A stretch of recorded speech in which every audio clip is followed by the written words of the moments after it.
جس کو حضور صلی اللہ علیہ وسلم کے پاک ارشاد میں ان الفاظ سے نقل کیا گیا ہے کہ بہت سے بکھرے ہوئے بالوں والے غبار آلود لوگ جن کو لوگ اپنے دروازے سے ہٹا دیں اور ان کی پرواہ بھی نہ کریں، ایسے ہیں اگر اللہ جل شانہ پر کسی بات کی قسم کھا لیں تو وہ ان کی بات کو پورا کرے۔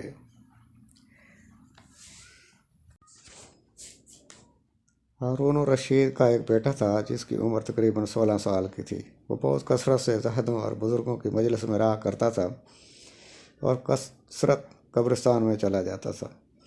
اکثر قبرستان میں چلا جاتا تھا، وہاں جا کر کہتا تھا تم لوگ ہم سے پہلے دنیا میں تھے، دنیا کے مالک تھے، لیکن اس دنیا نے تمہیں نجات نہ دی، حتیٰ کہ تم قبروں میں پہنچ گئے۔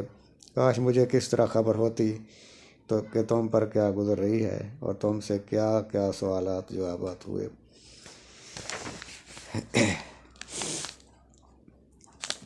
اور یہ ایک سر شعر پڑھتا جس کا مفہوم یہ ہے کہ مجھے جنازے ہر دن ڈراتے ہیں اور مرنے والوں پر رونے والیوں کی آوازیں مجھے غمگین رکھتی ہیں۔